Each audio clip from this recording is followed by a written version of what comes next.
Саламатсыздар ма, сүйікті көрермендерім, сіздермен бірге Серікгүл Медетбайқызы. Сіздерге бүгін осындай волейболдың тігу әдісін көрсететін боламын. Каналыма тіркеліп, лайк басып кетіңіздер.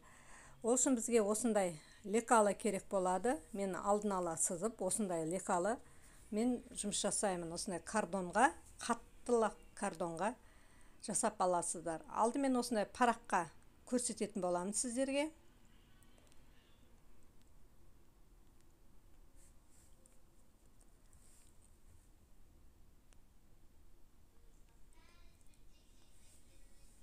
Желательно жандай тор көз алыңыздар, тор көзге есептегенде ыңғайлы болады. 19-да 19 ұзындығын 19 аласыздар, мынандай жалпақ тікін. Ені 6 см аласыздар. Өйткені ортасына келгенде ортасы 6 см болады бізде доңғалдығы. Мына видеодағыдай 6 см ғып, ені 6 см, ұзындығы 19 см ғып, бір төрт бұрыш сызып аласыздар. Ортасын келтіріп аласыздар. Дәл ортасы 19-дың ортасы 9,5-да 9,5 болады. Ровно 9,5-на ортасын белгілеп аласыздар. Сол жерге келген кезде дәл сора 6 см болып келу керек. Жоғарысы ішке қарай 1 см-ден кіреді. Сонда ортасы жоғарғы жағы, екі жағы 4 см болады. Ортасы 6 см болады. Доңғалғып сызып аласыздар. Екіншісі, оны да биіктігі 19 см ғып аласыздар. Бірақ бұның ені 5 см болып келеді. Ені 5 см қыласыздар. Шетін бірінші үстіп сызып аласыздар видеодағыдай. Жоғардан төмен қарай, сосын астың жағында, үстің жағында 3 см өлшеп 3 см-ден қиғаш сызып аласыздар. Бұның да қақ ортасын сызасыздар. Ортасы 9,5-да 9,5, дәл сораға келген кезде ішке қарай 1 см ішке қарай өлшеп аласыздар. Сол кезде сызықтарыңыз ішке қарай кетеді. Қақ ортасы бұның 4 см болып келеді. Мынандай видеодағыдай қылып жасап аласыздар. Мен лекалы сызу ұзақ уақыт алатын болғаннан кейін видеоны тездетіп жібердім. Осыны жайға, егер сіздерге түсінбей атсаңыздар, видеоны жайге қойып көріп алсаңыздар болады. Анықтап тоқтатып көрсетіп жатырмын. Жоғарғысы 1 см-ден ішке қарай кіреді, ортасы 4 см болады. Жоғарғысы, ортасы 6 см болады. Жалпақ лекалысын, жіңішке лекалысыныкі ені 5 см, жоғардан 3 см түсіп сызамыз. Мінеке көрсетіп қойдым. Скриншоттап алсаңыздар болады. Ортасы бұның 4 см. Ішке қарай 4 см кіргізіп аласыздар. Осыны сызып қиып аласыздар да. Осыны мен параққа бірінші қиып алдым. Сызған парағымда осылай қиып аласыздар да. Тастай кардонға, желательно тастайлау кардонға өстіп қиып аласыздар, қойып қиып аласыздар. Сол кезде сіздердің доптарыңыз анық шығатын болады. Лекалы қисаймау керек, бүгілмеу керек. Сол кезде доптарыңыз жақсы шығады. Мен енді осындай алдын ала қиып алдым. 3 түстен тігетін боламын мен. Өздеріңіз қалауларыңызбен болады. Қандай түс алам десеңіздер де өздеріңіз білесіздер. Доңғалы ортасы 6 см-ліктен 6 дана қиясыздар. Сосын мынандай ортасы 5 см-лік шағынынан бұдан негізі 6-6-дан 12 штук керек. Мен бұдан 2 түстен бір қызыл, сосын көк түстен 2 штук алдым. Доңғы ортасына қоятыннан айвари цветіне алдым. Мінеке осындай ғып мен доп тігіп жатырмын. Енді сіздерге осы доптың тігілу әдісін көрсететін боламын.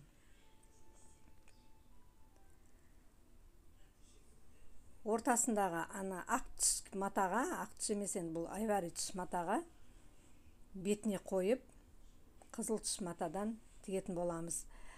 Лапкының бойымен тіге берсеңіздер болады. Егер жаном машиналарыңыз болса, ол кезде сәл жалпақтау болады тігісі. Тігісін шагын қатты жаңы 4-ке 5-ке қоймай қойыңыздар, 3-ке 2,5-ға қоя беріңіздер.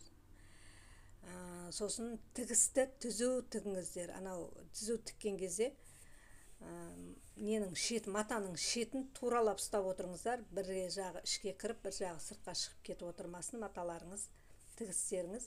Әйтпесе қисық болып кетеді. Добыңыз қисық болып кетеді. Мінекей мынандай қып тігісін түзу салыңыздар. Қисайтпай. Матаның бойымен, лапкының бойымен жүресіздер ғой, түзу сал дегенде түзу кетіп қап, мата қалай қиылды, соның бойымен тігесіздер. Екінші жағына көк матаны салатын боламын. Оны да шетіне, міндетті түрде әр тігістің шетіне закрепка беріп отырасыздар. Әр тігістің шетіне закрепка беріп отырасыздар. Бас жағына закрепка бересіздер, ар жағына закрепка бересіздер. Егер жаңа жыртылып кетеді ау деп сенімсіз болсаңыздар, допты тігісті 2 рет жүріп өтуге де болады. Бірақ мен көбі 1 рет жүргіп отырамын. Футбольный допта мен 2 рет жүремін, өйткені о жерде өте қиындылар, өте кішкентай ғой. Сосын о жерде 2 рет не қыламын. Мінекей осындай болады. Енді дәл осыдан 6 дана тігесіздер. 6 дана осындай тігіп қоясыздар. Сосын ортасына, біреуін ұзыннан ортасына қоясыздар да, қалған 5-еуін айналасына салып шығасыздар. Мінекей ортасы ұзыннан түседі, жаны қиғашынан түседі. Ұзыннан қатар қоймаңыздар, қатар қойылмайды. Мынау ұзыннан ортасына түседі, қасындағысы қиғашынан келеді. Қиғашынан келіп, басынан аяғына дейін солай тігіп, видеода көрсетіп отырғандай тігіп өтесіздер. Сосын бұл жерде 0,5 сантиметр шетіне жетпейсіздер. 0,5 сантиметр алып қаласыздар. Мына мен көрсетіп отырған жерден бастап тігесіздер. Содан жаймендеп, осы ненің аяқ жағына дейін барғанда, ол жерде де дәл сондай қып шетінен алып қаласыздар. Өйткені қазір айқасқан кезде, бірне айқасып тігіледі, сол кезде кедергі жандай дәл не тастап кетпесеңіздер, доптарыңыз 4-3 болып қалады. Сондықтан ойыстып 0,5 сантиметр қалдырып тігіп кетесіздер. Міндетті түрде бірақ закрепка беріп отырасыздар.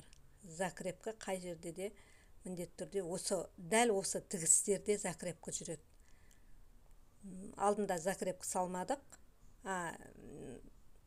Закрепка болады, барлық жерде закрепка болады.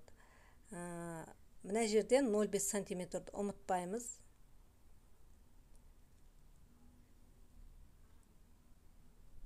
Алдыға артқа жүріп аласыздар да, жаймен отырып тігіп отырасыздар.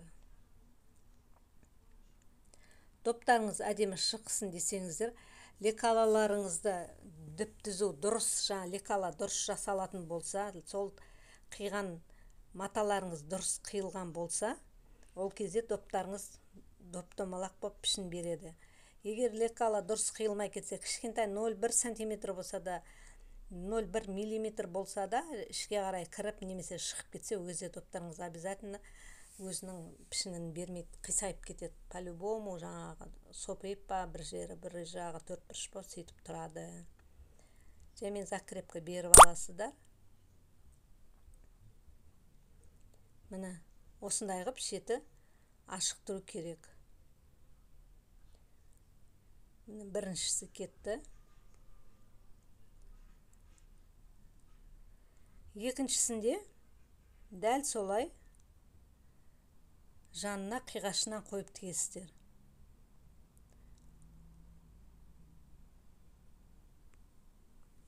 Мінекей дәл осылай қиясыздар, дәл осылай тігіп шығасыздар қиғашынан.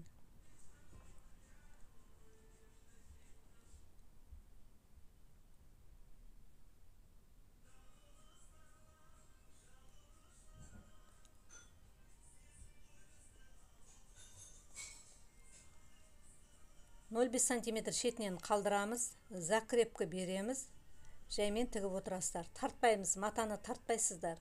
Бұл қиғашынан түскеннен кейін мата велюр болғаннан кейін велюр қиғашынан созылмалы болып келеді. Сондықтан желательно матаны тартпай тігесіздер, әйтпесе бір сұқ қалады. Созылып кетеді, дұрыс болмай қалады.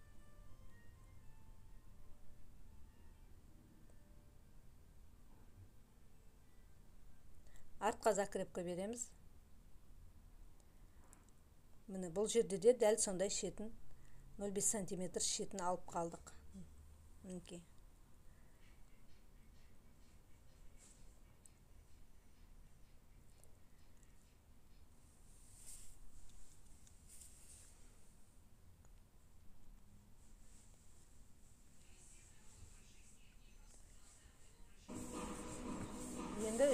Енді мына шетін тігеміз. Ортасындағы жаңа бір неге осына айналып 4-еуін 4 жерге тігіп шығасыздар. Мінекей, анау бұл жерде тураға тура түспейді, қиғашынан түсіп отырады. Енді міне жаңаға 0,5 алып қалдық қой. Енді сол жерден бастап барлық жерін енді біріне бірін қосып тігіп шығасыздар.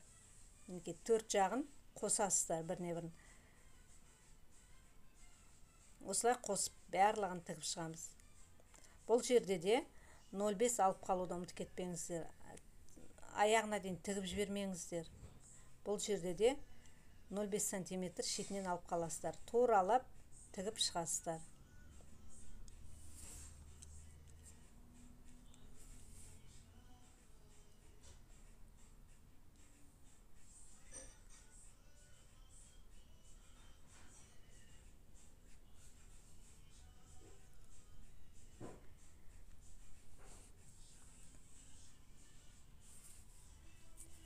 Бұл енді волейбольный доп деп айтып жатамыз.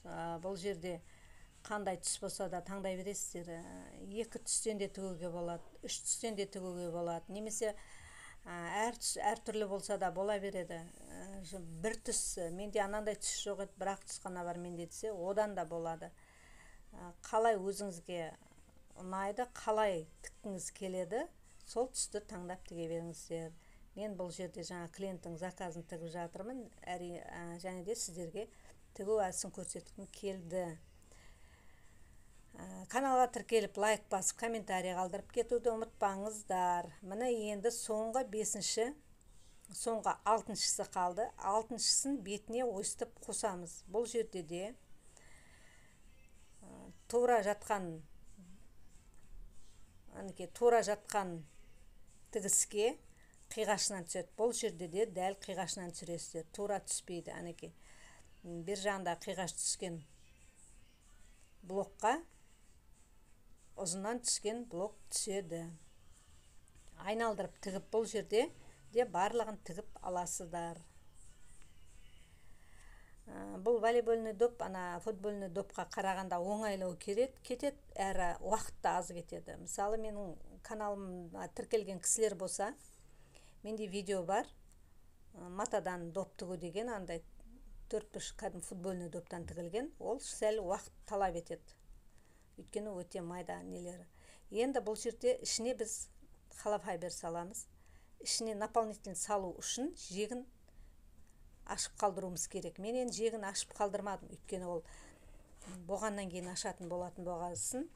Мына жерден кішкентай өзіңіздің қанша салам десеңіз, сондай отверстие сөгіп аласыз. Сөгіп, сосын сол жерге закрепка беріп қоясыз екі шетінен. Екі шетінен міндетті түрде закрепка беріп алыңыздар. Өйткені салып жатқан кезде қаншытқамен неғып кетеді, сөгіліп кетеді закрепка бермесеңіз. Сосын анау шетінен сөгіліп кетуі мүмкін. Сізге ол ыңғайсыздық туғызады. Сондықтан шетін ашып алдым. Енді екі шетін закрепка беріп аласыздар. Мен өзімнің саусағым сиятындай ғана алып қалдым. Теріс айналдырасыздар.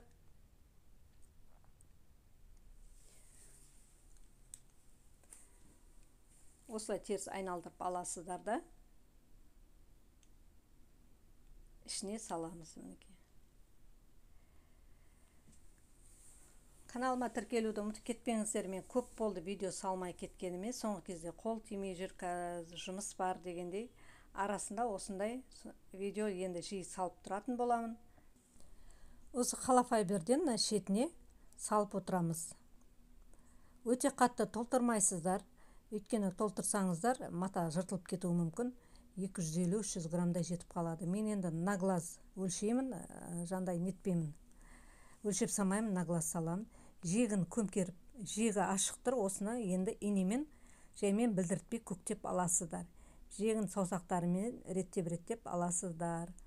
Жиегін көктейсіздер, подцвет жіппен көктеп алсаңыздар болады, немесе көк, немесе ақ цветпен. Өйткені сәл көрінген жағдайда көк пен ақ онша білінбей қалады. Міне осындай доп болды.